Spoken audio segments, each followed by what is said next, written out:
Hello and welcome to this week's session in Women of Significance in STEM series of conversations. And I'm Leah Zalams, the founder and lead coach for Z-Axis Leadership Consultancy here in Sydney.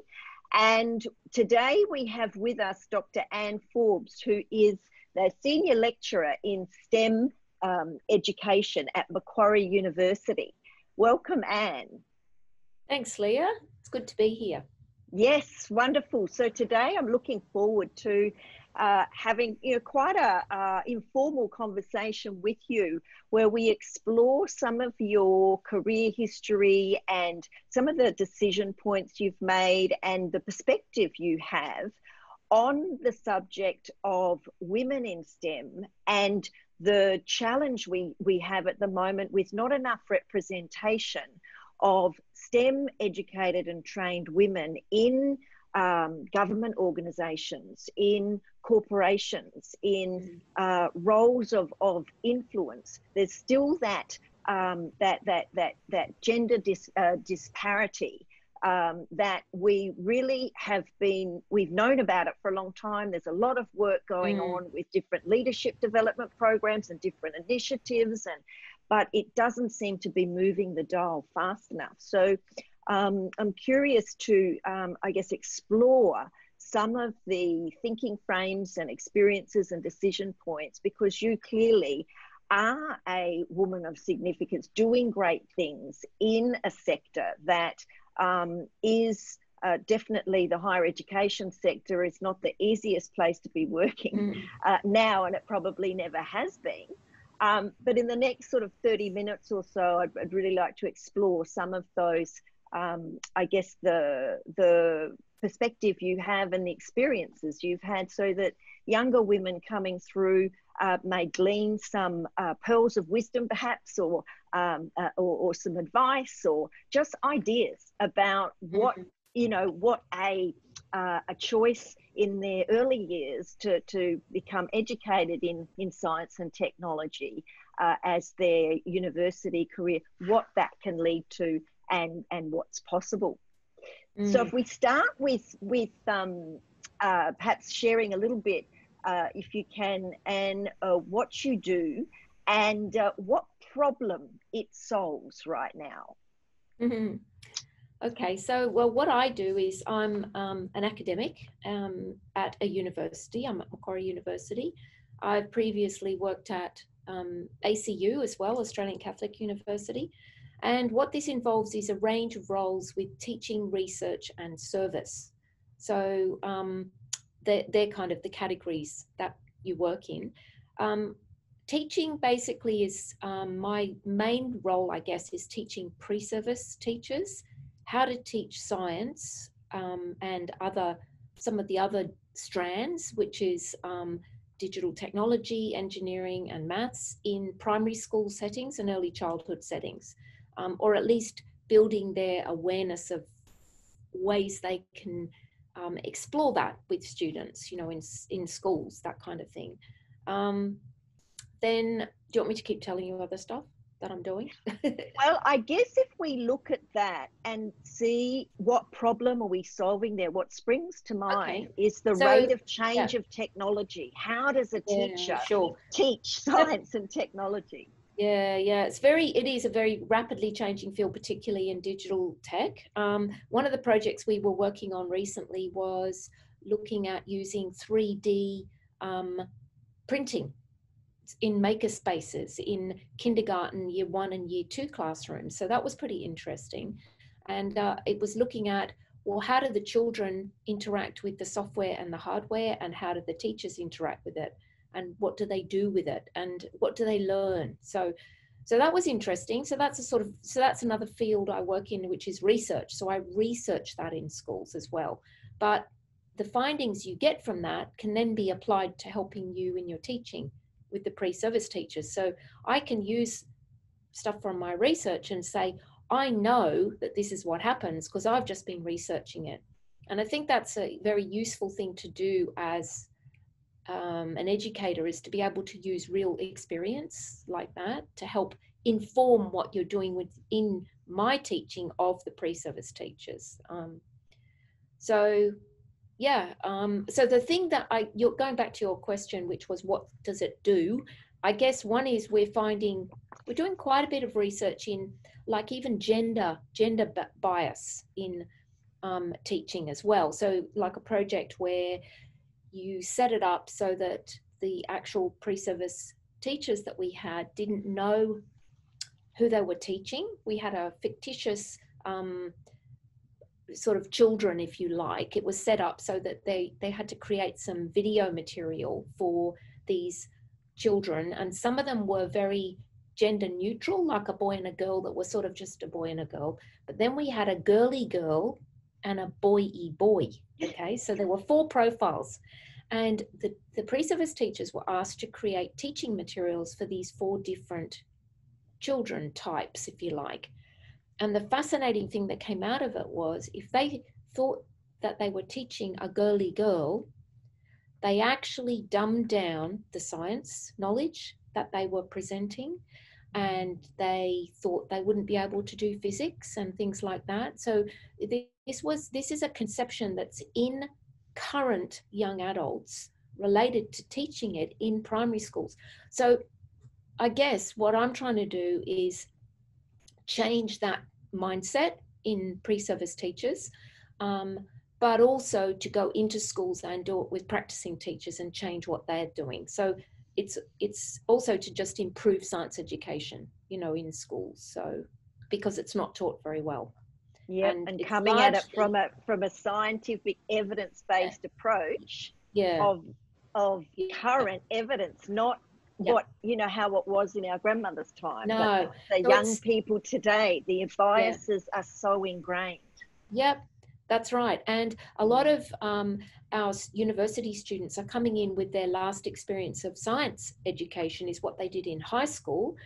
And that's a very didactic approach where typically a teacher is telling information to students and or showing demonstrations at the front of the class. And so the children that's their experience of experiencing science, and that's not what we do. So it's providing experiences for the pre-service teachers that enable them to experience what we hope they will then implement in the classroom, sort of how scientists really do work. And they don't work by confirming a result or going through a recipe and following steps that someone else has already done. They have a question that they don't know the answer to, and then they've got to try and work out, how do I find out the answer to that? And so that's the essence of what you want the primary students to be able to understand. But our pre-service teachers need to get it first, or they won't be able to facilitate that with the primary students. You know what I mean? So you've heard me talk about cows mooing softly and all that sort of thing. So yes, I love it. Do share that. That is such a great model. Yeah, it's just a way to remember how you design a fair test in primary school. So we talk about cows moo softly, and the C stands for change one thing. The M stands for measure something that's a result of the change, and the S is keep everything else the same. So it's similar to independent, dependent, and controlled variables, but in a primary setting. So that's a really important idea for kids to understand, and for also their teachers to understand, so that they can guide investigations appropriately. So that sort of thinking, I think, is really important to get that. So you know in science that the data you collect is what you've got to look at, and you don't wish it was something else or just cherry pick, oh, I like these numbers, that type of thing. You've got to look at the whole data set and make sense of that. And it's usually a fault in your design of your investigation that's maybe caused that. Or maybe you have some really cool finding that you never, like you might be the first person to know that, for instance, I don't know, snails love crawling over, I don't know, not broken glass, but love crawling over plastic or something, you know, compared with something else. So it's setting up successful experiences for kids to be able to do that. So. And again, you're blending or you're creating the teaching around the research that is informing what is going to provide a richer, more comprehensive experience, that learning experience. And you're also teaching scientific method.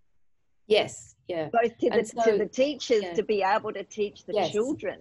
So I'm curious, Anne, what is it about that inspires you? So when you think back to how you came, that fork in the road that has brought you here, I'm sure there's numerous experiences. It's never just one thing, but I guess what's underneath, what's the inspiration behind, you know, there's clearly a passion for teaching great science and how to do great science at different levels in the education chain. So you're thinking at a much like higher level there. Yeah. So I guess,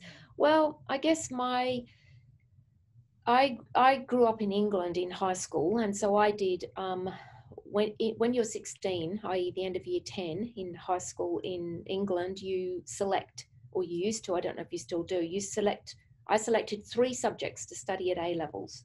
So that's all you do, and you focus on that. And I did chemistry, physics, and biology, which is extremely as sciencey as you can get.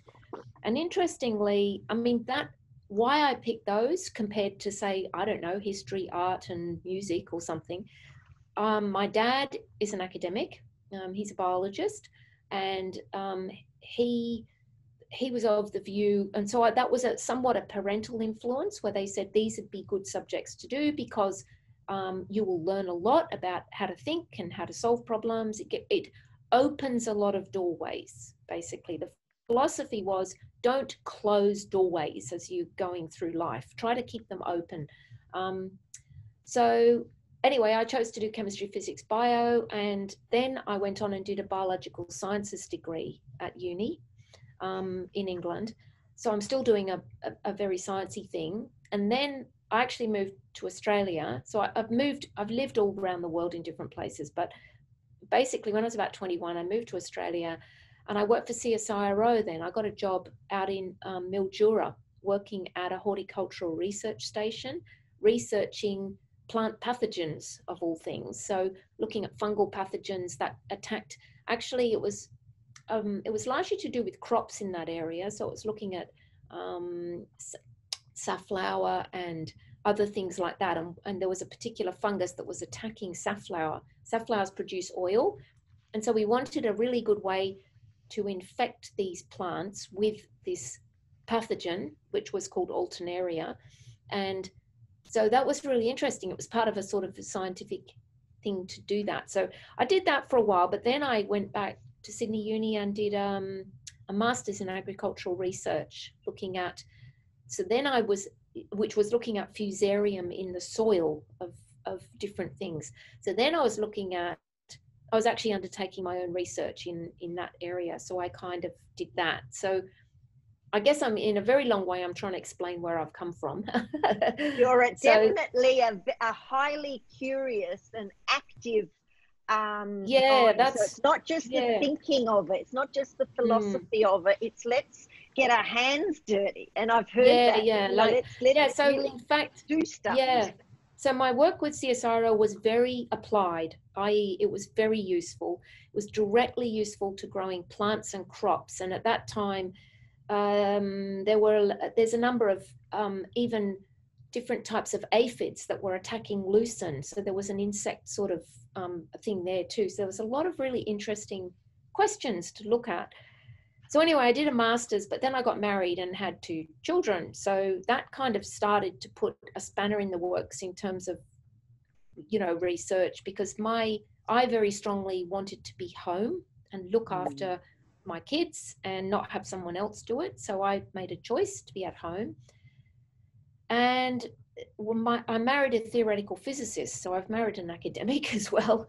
And then he got a posting to America. And we moved to America in the mid-80s and had 2 more children in America.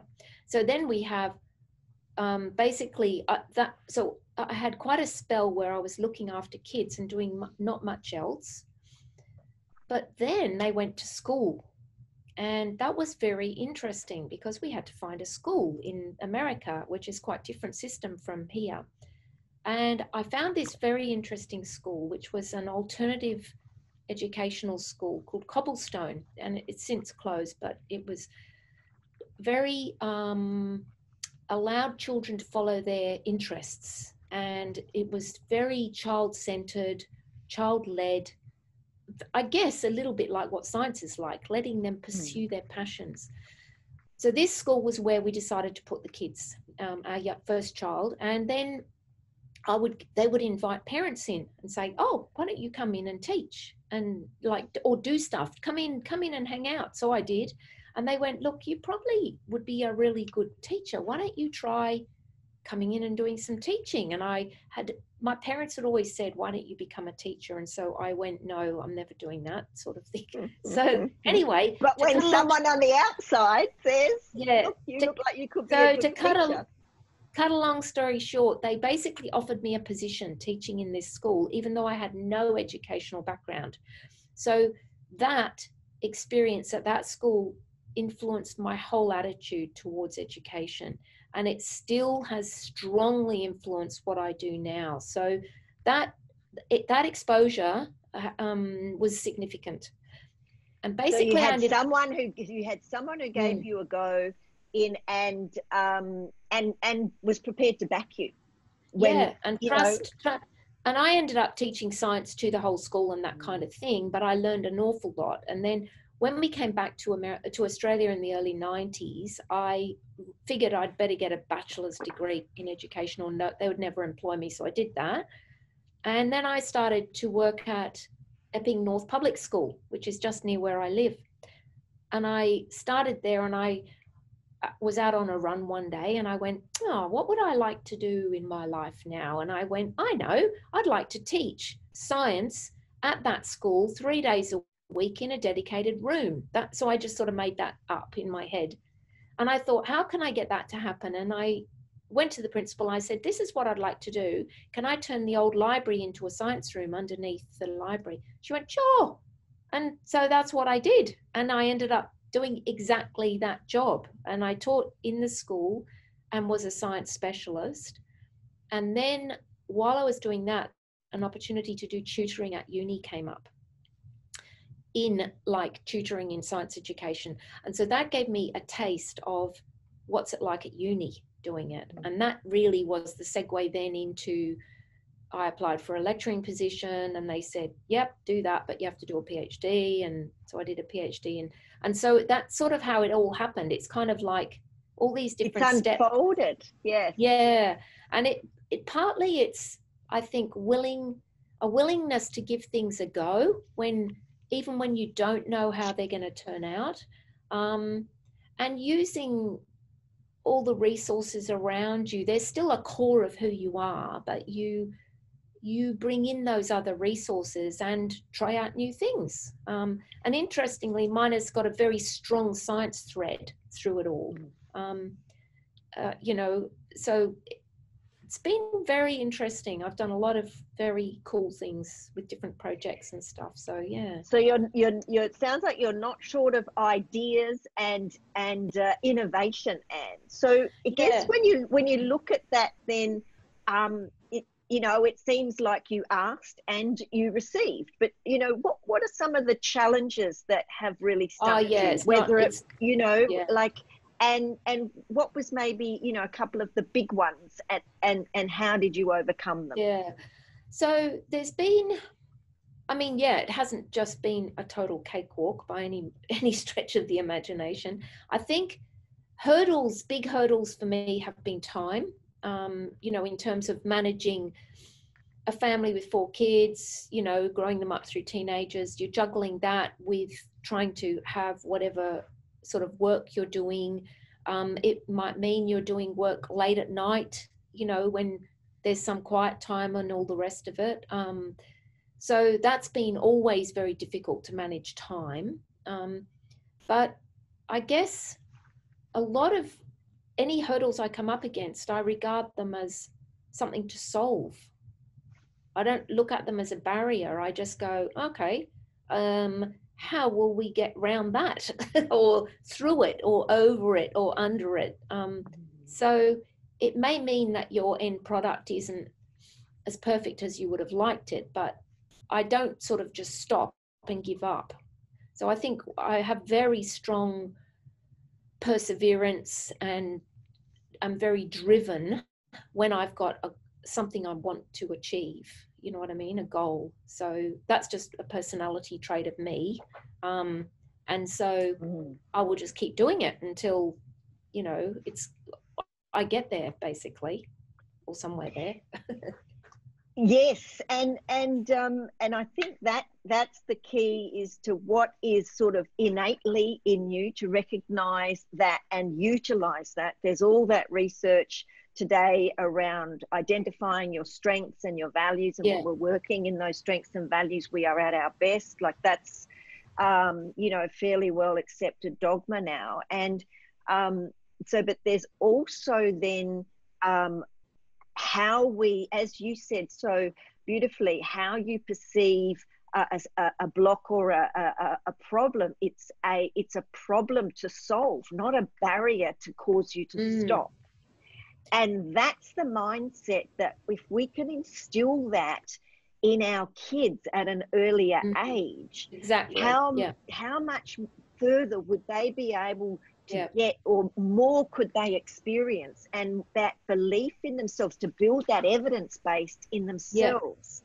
Because this is another you know, theory that is very important and paramount in education and in life in general, is the self-determination theory, right? So of autonomous, and there's a lot of autonomy around having choice in what you do and when you do it, in self-efficacy, in the belief that you actually can do something. And that's that self-belief that we're really wanting to instill and nurture in all individuals, no matter, regardless of age. And then the third one, of course, is that connectedness. And I think this is what I'm hearing from you as well, is that you're not that lab scientist beavering away alone in the lab. You're the collaborative leader, engaging people at all levels in the value chain, and to create environments and opportunities for, you know, for innovation to actually be possible. And that's so right. That's another level of how you approach problem solving, and also your own vision for the future, I think.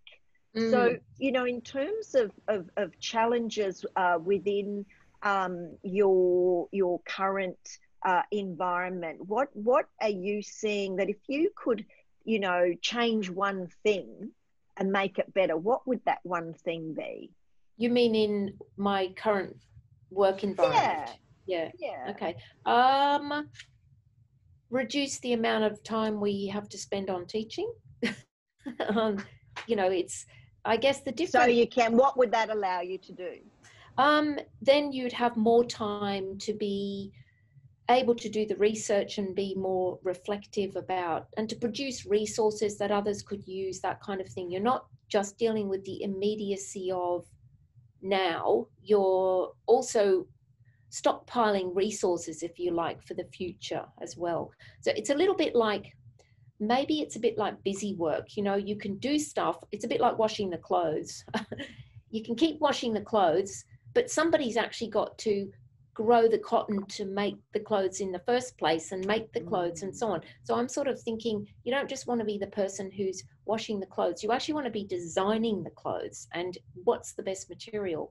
So it's that type of thinking, I think. It's not, I mean, I understand, you know, so for me, that's just a thing I like to be able to do, is because I'm quite creative in wanting to create new things. So I like challenges where there's something new to learn as well. So I'll often get interested in things where I go, oh, that's pretty interesting. You know, like, you know, there may be, for example, there's, you know, the Dr. Egg project that I've been working on. It's working with a lot of people in who are very creative in terms of sort of storytelling and lots of a field that I haven't had a lot to do with. And so it's fascinating working with people like that, how they develop, say, animations and things like that. It's just, whoa, I never, it's just really interesting. So, so yeah, I think those type of things. But I like your point you made about that there are certain traits that you take with you into whatever you're doing. And I think that idea of it's great to learn about science, I think, but partly because it's the tools for how you find out about the world. There's an awful lot of knowledge that you need to know, but if you can find the right people or the right source of things, you can go and find out that information. It's how you problem solve is the critical thing. So it's that way of approaching it and realizing that really doing it on your own isn't very good. It's much better if you do it with lots of other people. And they've all got strengths that can help. And you've got to tap into that and find out different strengths, of other people to help solve that, I think. Well, and that takes communication skill as well, Anne. And when you look at it, the stereotype of a science or technically trained person is that geek of some sort, whether they're in biology lab or coding away, and yet the leading scientists that are actually making meaningful change happen are incredibly they're very strong communicators as well. Yeah, they're very collaborative usually. And they're very collaborative. And again, that's often a trait which is attributed or, associated more with women, that we bring that trait with us. And certainly when we look at leaders like Jacinda Ardern, who is really showing us a different flavour of leadership, where compassion, kindness, empathy, but a firmness in decision making, and very much start with the end in mind. What is it? What is our question, and what is the purpose for this question? And so more and more there's recognition of those skills and processes that we learn as in science and technology education. Just as you've beautifully described today, the earlier we can teach that, then that way of thinking, that way of approaching a problem as something to solve, instead of, oh, I got it wrong, I must be bad, right? So that's the other element of how this plays into how do we see ourselves, because clearly if we don't see ourselves as being capable of succeeding, we're far less likely to take risks. And yet, and I sense a real openness about your attitude toward life and toward opportunity. And yes, you put motherhood over your career at that time, and supported your husband in his career choices. But here you are, a leading important change programs in STEM education at a university. So, you didn't let that stop you from achieving. Yeah, no, it was interesting. While I was being a mum, it was actually pretty scary, because you lose a lot of confidence with being out. I hadn't really had much of a job. I'd worked for a little bit as a research scientist, but not. And so I was sort of like, well, what am I going to do? Like, I can't do anything, So, I mean, I was lucky that I found teaching as a stepping stone into that career. And, you have to learn, though, to talk to groups of people and to be confident in front of groups of people. And I could do that with small children. But once I moved to uni, I had to do it with adults. And that was another steep learning curve, But I think, it's been very, it's been very interesting. Yes. And I think it's really important to acknowledge that motherhood you know, when women leave the workforce to then that does impact their confidence in terms of how they see themselves and their ability then to project back into the world and take those roles back. So, you know, and I guess there's a lot of focus too on role models and mentors and sponsors. You know, what was your experience with that throughout your career, Anne? Or have you been much more sort of self-directed, self-determined? I haven't had any, if you like, a guiding light of a person saying as a role model, really. I've found people that I admire and really think I can learn things from them. And those people, I guess, have become role models. And so they're people who are experts in their field. They really listen to people. They value your contribution and they're very trustworthy. So I guess those are people that I have as role models, but I haven't had anyone particularly in, like, I haven't looked at somebody and gone, oh, I want to be like that scientist or something. Or and it doesn't sound like you've had anyone like advocating for you, you know, specifically. No. So it's been, I mean, I guess my husband, he's always there going, you're doing a great job. You know, he's been great. He's been very important from that point of view. But yeah, no, I haven't had many people in the background saying, oh, you're doing such a good job. So yeah. It is interesting, where again, you know, it's there's so many different ways to get support, but clearly it is those who do recognize they need help, they can't do it all, they're asking different places for different resources to create the collaboration that then makes problem solving possible and hopefully at a faster rate, and that you do end up with a more meaningful end result. Yeah, I think you do. You get much more out of life when you collaborate with others and you're part of a team and you can work out how to solve problems as part of a group. I think is much better. Yeah. So if you were talking to your younger self, you know, 15 years ago, what would be one thing you would like to know now that you wish you'd known then? Yeah, I think when I first was at uni, one of the things I was not confident about making decisions. Like I just sort of bumbled along and didn't make decisions, I guess. So I guess I'm not sure if I would. My advice would be take opportunities when they arise.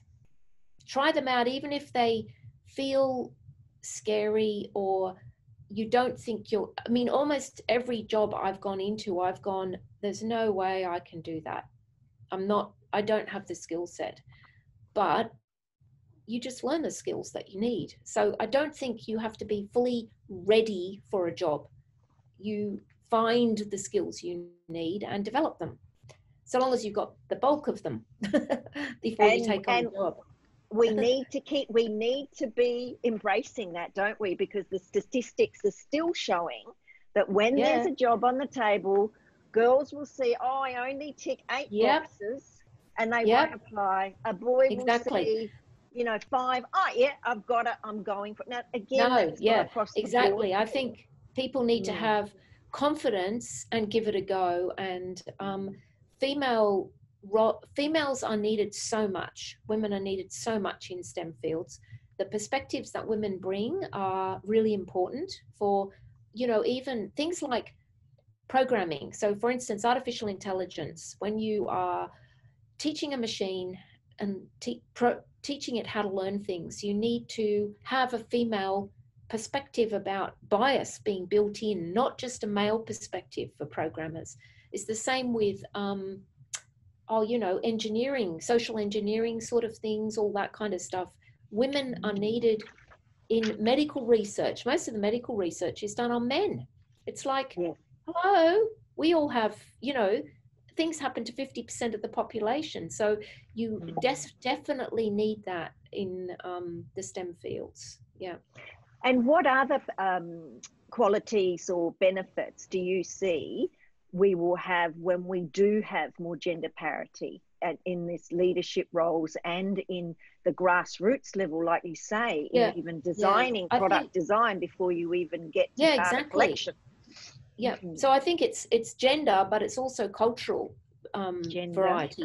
We need, society is made up of a huge array of different types of people, and you know, you need those perspectives to come in, to be part of the design of things. And so I think it's really important to get different viewpoints as well as different age group viewpoints, you know, so you don't just sort of look at someone who's older or someone who's younger and go, they don't know what I'm feeling, you know, that type of thing.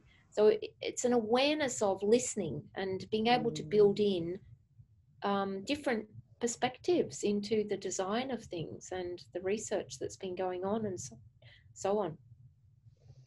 And in terms of systemically, if there was one thing that the government or the university, or what would be a systemic change if you could flick or had a magic wand and change something? Is there one thing that stands out that is the biggest block for that parity to happen? Yeah, I mean, for me, where I'm in primary and early childhood education, I understand why literacy and numeracy is such a big thing, because that's a basic. But there's not enough time given to science. There really isn't. So it's done in a very cursory way. And I think that the literacy and numeracy needs to be taught through the science. So how you work with numbers and data sets, we'll have children gather their own data sets and use them in numeracy. Don't use something out of a textbook or a workbook. In terms of writing, have them write about what they're doing, not just the procedure in science, but in a creative way as well. Do the reflective practice earlier. Yeah, so science becomes a driver for the content that you're going to use in your literacy and numeracy. So for me, that doesn't happen enough. And I would love to have more of a focus on science education, I think, in early years and primary. Yeah. If I could do stuff and have, teachers who really understand inquiry-based approaches and can let children do hands-on investigations and let them struggle with not getting a right answer, but coming up with, wow, that's interesting. I wonder what that means, which is what science is. It's so they provide opportunities for children to really understand what science is. And science is highly creative when you do it like that. So there's loads of ways that children go up. I remember I did a big research project for my PhD on a program called MyScience, which is around mentoring, bringing mentors with science expertise into primary schools and working with primary children and teachers. And the students said, I never knew science could be so creative. So creativity is where you don't know what's going to happen. How will you problem solve that? How will you come up with a solution? So that can come in very strongly in a science sort of area. So, yeah. And we are seeing there's a lot more focus on celebrating women in science and numerous initiatives for, women to be part of networks and databases and collectives to raise that profile. And that's partly what these conversations are about as well. And so I've really valued our time together, and there's so much wisdom and perspective, and you bring this childlike curiosity and a joy de vivre. Is that the word? And it's about that lifelong learner, isn't it? About being insatiably curious and not taking things personally, not making you know, like if you don't get the result you want, it's like, oh, you know, how different would it be if we get curious about that instead of just judging ourselves as, oh, well, I must be a failure because I didn't produce the result I said I would. So there's all of that I think more learnings about the emotional intelligence growth path that we can gain through science-based learning. So for people who want to get in touch with you, Anne, or are curious to learn more about your work, I believe you've got a book coming out soon, or you're we've got STEM in learning. I wrote a book with 3 other authors on STEM education in primary schools. So that will be coming out in 2020 with Cambridge University Press. So that'll be interesting. And then I'm writing another book. So I'm writing one on primary science education, which will come out probably more like in 2022. So that'll be a focus for the next 18 months for me doing that. But yeah. Wonderful, wonderful. So is it best that they contact you through Macquarie University? Yeah, I would do it through Macquarie. So if they just Google me through Macquarie, you'll come up with my page. And I know, isn't Google wonderful? Yeah. Thank you very much for your time today, Anne. Great, no worries. Thanks, Leah.